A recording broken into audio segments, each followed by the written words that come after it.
Yes, guys, welcome back to another video. In this one, we're going to be bringing back the matrix and rating the top small forwards in the 2024 draft.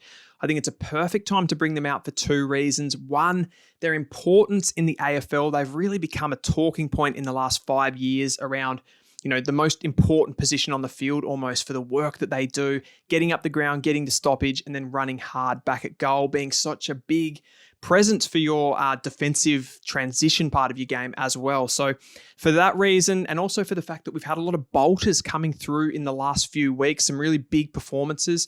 So I've narrowed it down by picking my top 6 forwards. I haven't gone with the top 10 just because the depth probably isn't there for the small forwards. I've removed from this equation guys that are in the sort of 186, 187 plus category that kind of almost fit into that third tall. So this is sort of more of a genuine small forward, if you like. So I've broken it down into 2 types of small forward. We've got the goal sneak, more traditional type forward, a small forward, which is your Nick Watson, your Charlie Cameron, your Tyson Stengel type, which play a little bit deeper, don't get as involved in the transition part of the game, but are really, really sneaky around goal, provide that pressure and hit the scoreboard regularly. And then you've got that higher half forward type, which obviously comes up the ground, has a bit more of an endurance base.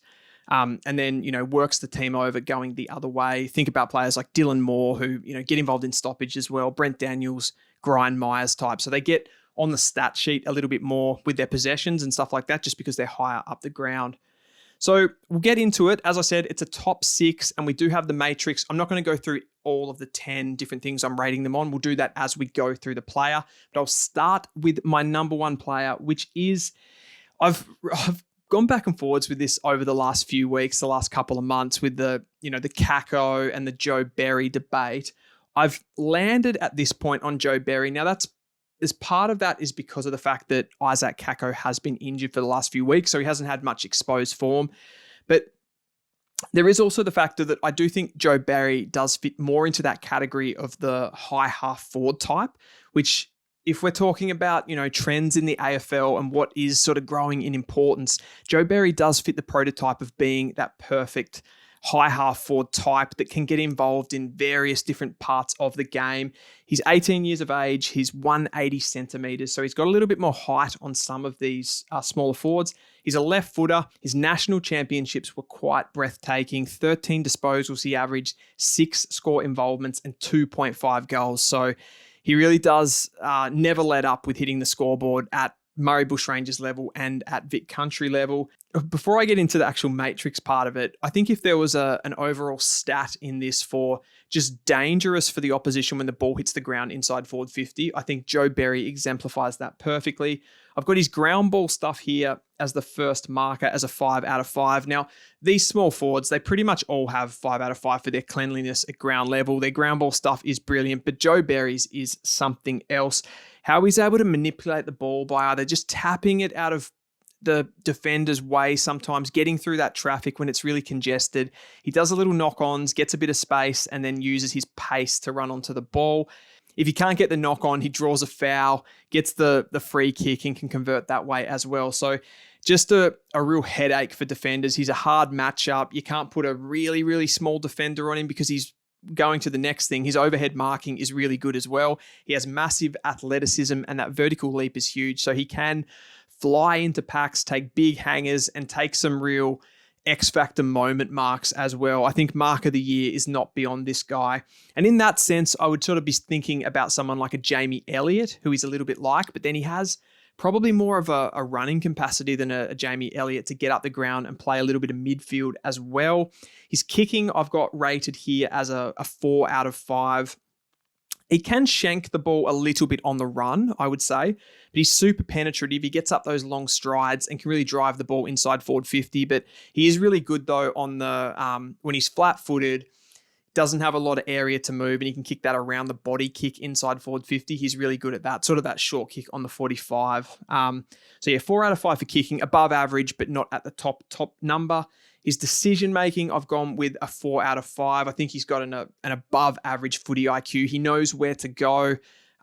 There is an unforced error or two in him at times, though, so I haven't given him the maximum marks. He's a 5 out of 5 for speed. He's just bullet a gate, absolutely, hits the ball so hard, hits the contest so hard, and it's really exciting to watch. And he seems to inevitably just come out with the ball when he does hit the contest at speed. His agility is 5 out of 5 as well, so you don't want to get a bad matchup for this guy that can't move with him and can't run with him, which I'll get to in a second. But I've given him a 3 out of 5 for power and explosiveness. I don't think it's beyond him to develop into a little bit more of a powerful athlete, but he doesn't really have those traits at the moment. He's not a tackle breaker.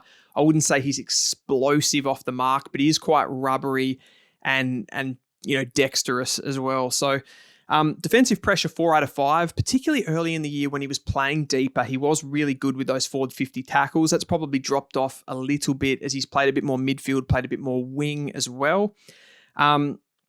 Running ability, as I said, 5 out of 5. Endurance, work rate, gets to so many contests, just affects the game in so many different ways. And that kind of plays into the next one, which is versatility.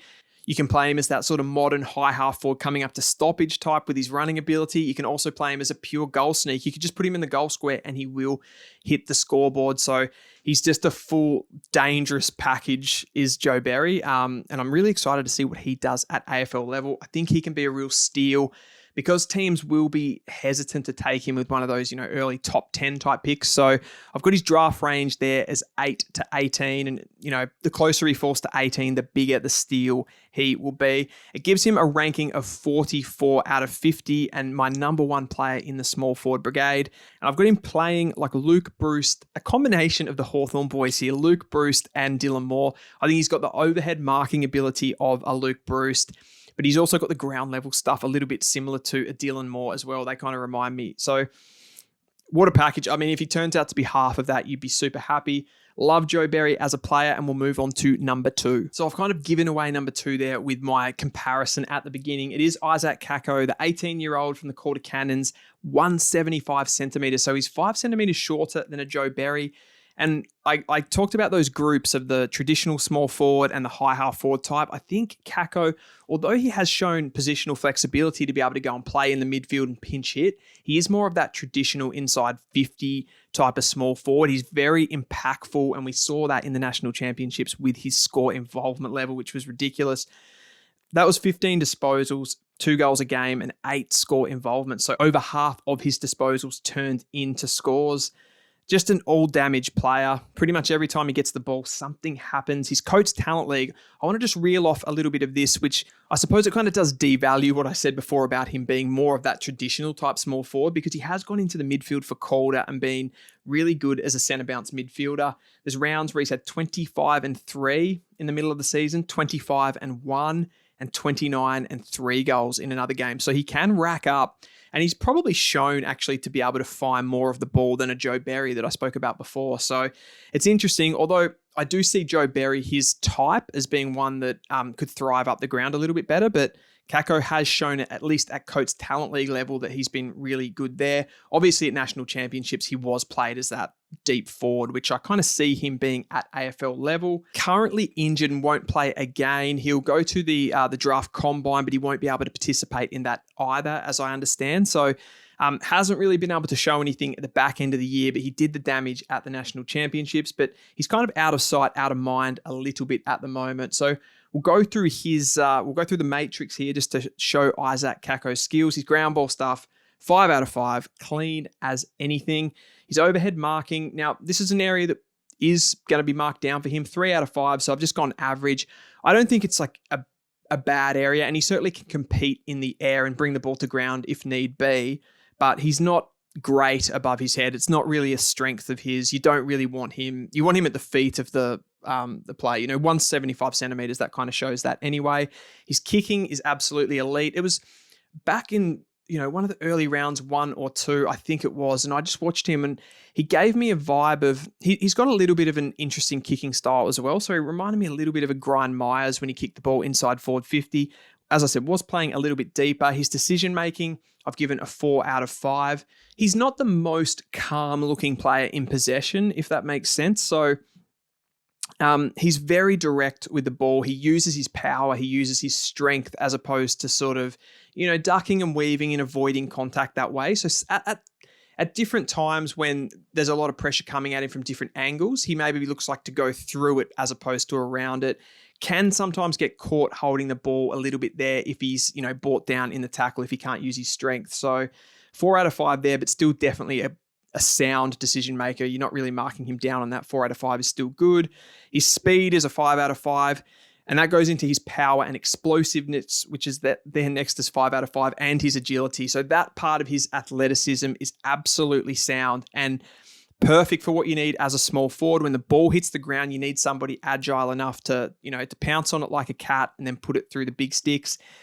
He did have that period during the season for Calder where he wasn't as clinical as you would have liked him to be. But, we've seen that with different players. It's not a fundamental flaw. I think, Nick Watson had it this season where he had to try to fight through some adversity there. So I think Kako can come back from that. And it's, at national championships level, it did go away. So he seems to be able to rise up the level and still perform at a higher level. His defensive pressure. Now, this is probably the only major thing I've seen as a knock on Kako, his defensive pressure, particularly inside forward 50. If you have a look at his pressure and his tackle numbers when he's played as a midfielder, it actually looks quite good. But, it is more difficult to make those, to press the team really high up the field and lay those tackles as a small forward. So that's probably an area that loses him a little bit of flexibility. And that's where I've got him there next. As a versatility player, I've got him as a 4 out of 5 because I do think he is more of that deep small forward. And you may not, with his height being at 175 centimeters, you may not really have that flexibility to be able to play him through the midfield. And I guess that in some ways does make him a little bit more of a one-dimensional player if he's only a see ball, get ball inside forward 50. And if he does have those problems with the defensive pressure, not that I'm saying that's a fundamental flaw. I think he can kind of work through that and be more of a defensive forward. But if you're just a small forward as a see ball, get ball player, it does limit your, versatility and your flexibility a little bit. So that brings Kako with all of the negatives there at the end. With the ball, he's super, super sound. He's powerful. He's strong. And he's a difference maker in a game. So 43 out of 50. He's my number 2 small forward. He really could be number 1, and he has been at different times this season. His draft range is, I think the bid will come between 10 and 15 for Kako. Essendon will obviously match that, and they will get their man. So not really any point tying him to any other club. And Essendon do need this guy. I think he's the perfect player to come in and just give some more damage to that sort of mediocre forward line it has been this season. Players that he plays a little bit like, it's tough to find a genuine comparison. I think he plays a little bit like a Tom Papley. So, you can imagine that fairly deep inside forward 50. He's not really the worker bee type. He's the with the ball player, the impact player. He's going to score goals from stoppages, and he's going to go in and pinch hit occasionally. Maybe a Cozzy Pickett is another one too, where they pinch hit in the midfield. Just with their power and their pace, they can provide something at centre bounce as well. So I think Kako fits that bill, and we'll move on to number 3. Coming in at number 3 is a huge bolter, and his season just wrapped up for the Northern Knights at the weekend. It is Jesse Detoli, the 18-year-old, 179 centimetres from the Northern Knights. He played as a genuine small forward for Vic Metro, and he was the most statistically prolific player. And, across the Coates League and the National Championships, he's the most likely guy to find the ball wherever he is playing out of this list. I think the group that I've got him in is the higher half forward type. I think he potentially has genuine midfield capabilities down the line with the way that he's played, with his footy smarts. The fact that he doesn't rely on pace and can find the ball in different avenues, different areas on the ground is really important for him. So he averaged 15 disposals at national championships. As I said, as a genuine sort of small high half forward type, 6 score involvements. And hear this is his last month in the Coates Talent League. He's gone 17 disposals and 3 goals, 26 disposals and 3 goals, 35 disposals, 1 goal, and 21 and 0 goals, 2 in the last one where they were knocked out. So he's been absolutely inevitable over the last month of football. We'll go into the matrix now. So his ground ball stuff I've got as a 5 out of 5. I think he's a real competitor.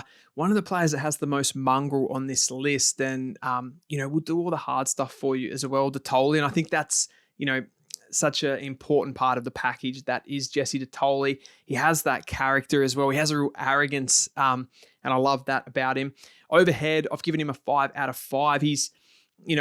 His overhead marking belies the fact that he's only 179 centimeters. He's more of a small forward midfielder type, and he doesn't use his athleticism to jump at the ball and take those big marks. It's more just being strong, being smart, being able to lose his opponent. Reminds me a little bit like a Jimmy Bartell, who was that sort of stockier build midfielder that could take really good marks above his head.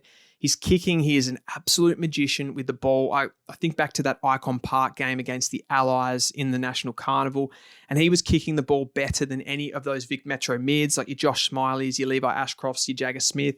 He was kicking absolute low darts. And I said off the top that he's a right footer, but just have a look at some of these kicks that he can pull off. I'm not really sure. He's so ambidextrous. Look at this left foot kick here on the wing for the Northern Knights. Hits that on the non-preferred.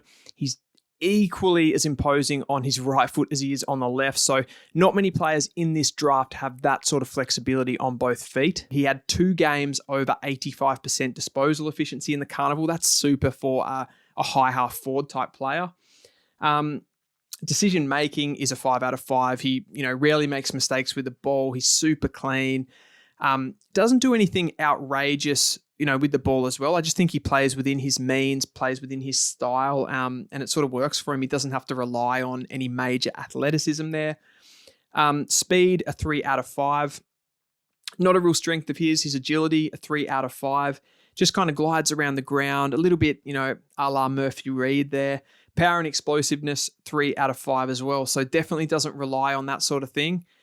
Just gets in and out of traffic, gives off handballs if he needs to, doesn't, have to be really explosive and break tackles.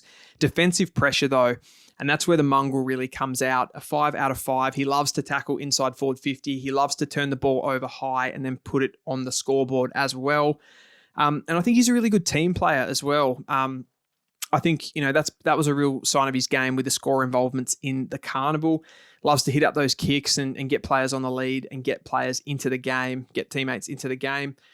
Running ability and endurance, I've given a 4 out of 5. And, he has been able to go and play midfield and rack up bulk touches. So he's kind of got that in him, but he probably doesn't have the running, like stylistically, the running style of, say, a Joe Berry and that athleticism. So I've kind of given him not the maximum marks there for running. His versatility, I've given a 5 out of 5. And I really can see Jesse Detoli being able to play different positions on the ground. I think you could slot him in at halfback. He uses the ball so well and reads the game so well. You could play him as a forward. You could play him as a midfielder. So you could do anything really with him, and that's just down to his football smarts. So that gives him overall a 43 out of 50 overall in the matrix. His draft range, and this is rising all the time with those performances, but 20 to 30. He hasn't really been talked about any higher than that. Clubs that he could go to, I think he'd fit in really well at, a North Melbourne or a West Coast, teams that don't really have those high half forward types, those really good small forwards. So I think he'd work well there.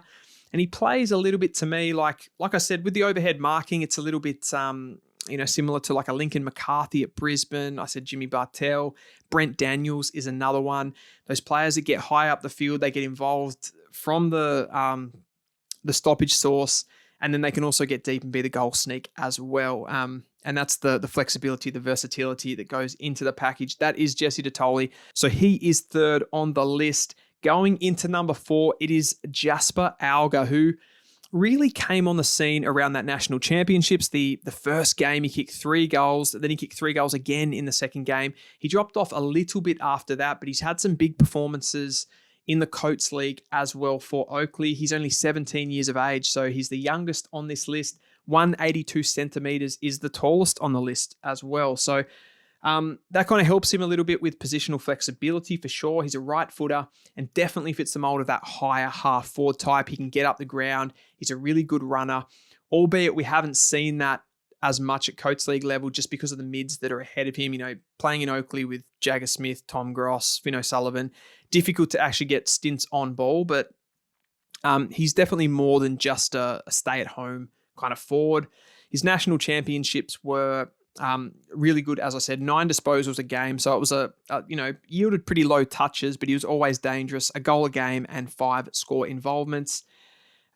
He kicked 4 goals in the wildcard game last week before his injury, and he has a national combine invite, which I'm not surprised because he has such good athletic traits there. His ground ball stuff, I've given him a 4 out of 5, and this is probably the area, the ground ball stuff, and maybe some of the decision making goes into this, but I find watching him, he can be at times a little bit of a nearly player. So sometimes it all comes together and, he hits the ball at pace, picks it up, kicks the goal, it all happens. And sometimes there's just, you watch him do something like he'll lose his player, he'll do all the hard stuff, and then he'll just overrun the ball or something like that. So slightly marked down there on the ground ball stuff. The overhead stuff is absolutely insane. Like the vertical jump that he has, the running vertical jump that he can, glide across, take big marks is really, really special. And that will play in later to his versatility. His kicking, I've given him a 4 out of 5. So I think his kicking is pretty good. And he's got that really long kick. He can kick goals from outside 50, which makes him a bigger threat as a high half forward. Can make mistakes on those smaller kicks and kicks on the run. So I've given him the second best rating there. His decision-making, a 3 out of 5, and that's back to that end product issue that I talked about. Speed is a 5 out of 5. Agility is a 4 out of 5, and explosiveness is a 3 out of 5. So he's got that real pace, doesn't so much have the tackle-breaking explosiveness, and his agility is really, really good as well. So always a threat, and like I talked about with Berry, if you have that rating for like danger to the opposition defenses, I think he really ticks that box. Defensive pressure, I've only given a 3 out of 5. He doesn't really stack up there. And I think that's the thing that he's going to have to try to get at AFL level to be, a really dynamic player. He's going to have to work into that team defense, be able to defend the ground as well as a high half forward and do some of the difficult things. Because at the moment, he's more of a ball in hand type player. His running ability, 5 out of 5. I think he's got a great sort of, running gait. The endurance is clearly there without seeing it on the stat sheet. And he runs away from players quite simply. He just, he gets away from you. He's got pace and he can burn you off and run back to goal and hurt you. His versatility then is a 5 out of 5. And that's really a combination between the football side of him as well as the athletic traits. He kind of could play everywhere with that athletic profile. It's just about tidying up some of the little things just so that he can have more, play more consistent games and regularly hit the scoreboard. It leaves him with a 41 out of 50. I'd say his draft range is somewhere after pick 30, probably between pick 30 and 40 is the talent level. I think if you based it on talent and you consider all of those athletic traits that he has, then 30 to 40 would be an absolute steal for Jasper Alger. I've got Luke Bruce here again as the player that he reminds me of, just because of that overhead ability. He's got a pretty penetrative kick that he can get around the body, kick those snaps. He can get away from his opponent with his running and get separation, get the ball in the lead. He's got a lot of avenues to goal. He's a pretty clever player, and Luke Bruce sort of works for me. The next one is Ollie Hannaford, one of the biggest movers. If Totoli's not the biggest mover, then Ollie Hannaford sure is. His last few weeks have been mesmerizing. He's 18 years of age, 180 centimeters. And on this list, he is probably not of all of the players, and this is no disrespect to him, he's probably not the prettiest player, but he's one that you would say has the biggest heart, is the most competitive, and he does those team things, what is expected of a small forward, of a high half forward. He does all of that, and he creates goals and creates impact with those moments. Right footer, definitely the high half forward type for me. I think he can pinch hit in the midfield, as is his impact. The big negative on Hannaford, if you're going to take something from his season holistically, it would be the national championships that is the problem. He didn't really have an impact there. He didn't kick any goals and had pretty modest disposal levels. And I think he was dropped for the final game against Vic Metro. But what he was able to show from that was bouncing back unbelievably hard. And have a listen to this for his last month in the Coates Talent League. He's gone 15 disposals and 6 goals against Oakley. Then he went 16 disposals and 1 goal, 13 disposals and 1 goal before the quarterfinal at the weekend where he had 14 disposals and 5 goals. And some of those moments, I've been at the 6-goal game and the 5-goal game live, and it was the Ollie Hannaford show quite literally. He was so impactful. He was so impressive. And the thing that first drew me to him when I was watching him play was his defensive work. He lays the tackles on. He hurts players with his tackling. And the defenders that are trying to exit that D50, they are a little bit scared of Ollie Hannaford with his tackling pressure around them. He didn't get a national combine invite, and I think that is off the back of the national championships. But in some ways, it makes sense. I don't think a draft combine, as far as showing his athletic traits, really suits Ollie Hannaford anyway. I don't think that's an area where he really shines. It's more of the intangible elements that he brings. So ground ball stuff is brilliant. He always does just really the easiest, smartest path to least resistance, really. 5 out of 5 with the ground ball stuff, always clean. His overhead stuff, I've given him a 4 out of 5. I've seen him take some really, really strong marks. Doesn't have the vertical jumping to get to those balls. Like, he's not flying at balls in the air, but just really solid. And again, fitting into that Jesse Detoli style a little bit, where it's a stockier sort of player, but they're just weirdly good overhead with their strength and ability to get separation. His kicking, I've given a 4 out of 5. Again, kicks within his means. He doesn't have the best kicking technique or anything like that, but he's quite penetrative. He hits targets and he always chooses the right option, which comes into the decision making, which is a 5 out of 5. I've given him a 3 out of 5 for speed. Not something that really stands out to me in his game. His agility, I've given a 3 out of 5. Again, he's not if you talk about that goal sneak player, the Charlie Cameron, and having that sort of explosive agility, he's probably not quite that player.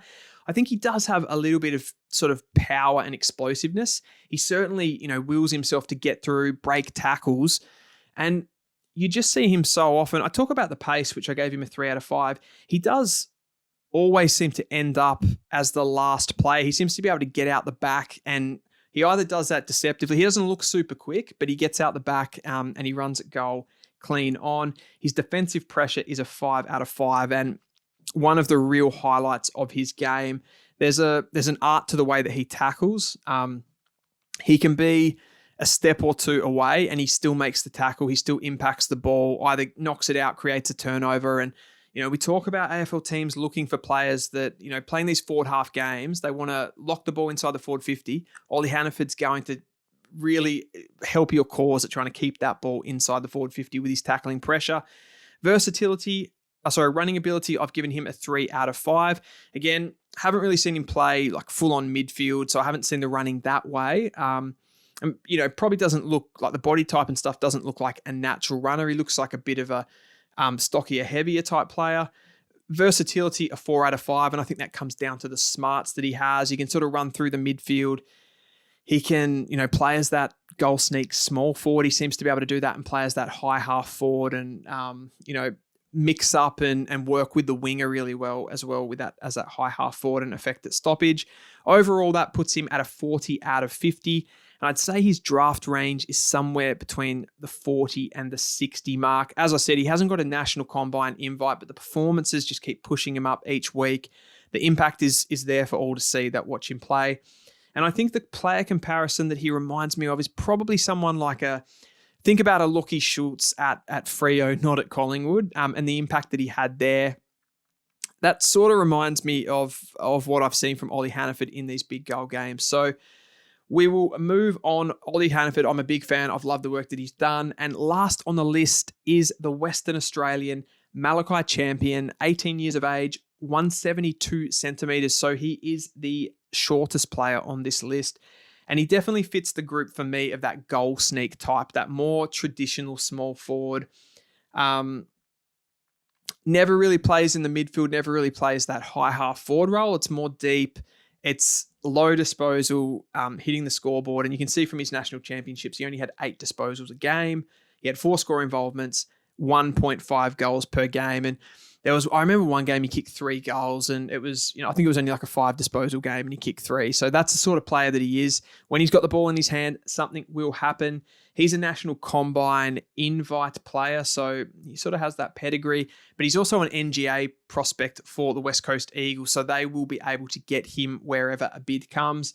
His ground level stuff's ridiculously good. Similar to Berry, does that sort of paddle along, knocks the ball forward and invites tacklers and invites free kicks.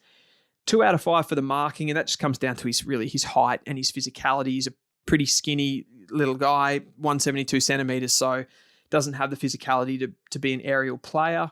His kicking is 5 out of 5, makes smart decisions, and has a beautiful kick on him.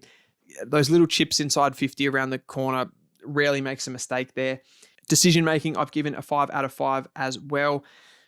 Rarely makes a mistake with his disposals, albeit a low disposal count. Speed is a 5 out of 5. Agility is a 5 out of 5. And power and explosiveness is a 3 out of 5. So he doesn't really have the tackle breaking ability at this point. But he does have the speed and he does have the agility to create headaches inside forward 50. And that's why when he does get the ball, he is a very difficult player to tackle. Defensive pressure, I've given a 4 out of 5. It really has to be a big strength of his game, being that, I guess, less flexible, less versatile, small forward and being closer to goal. You've got to lay that pressure. You've got to put it on the opposition defenders.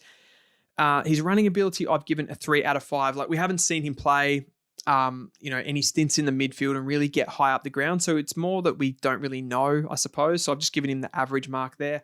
Versatility, I've just given him a 2 out of 5 because I think on this list, he's probably the least versatile player. Like, you're really playing him as a small forward or nothing else. Like, maybe he could slide in across half back potentially.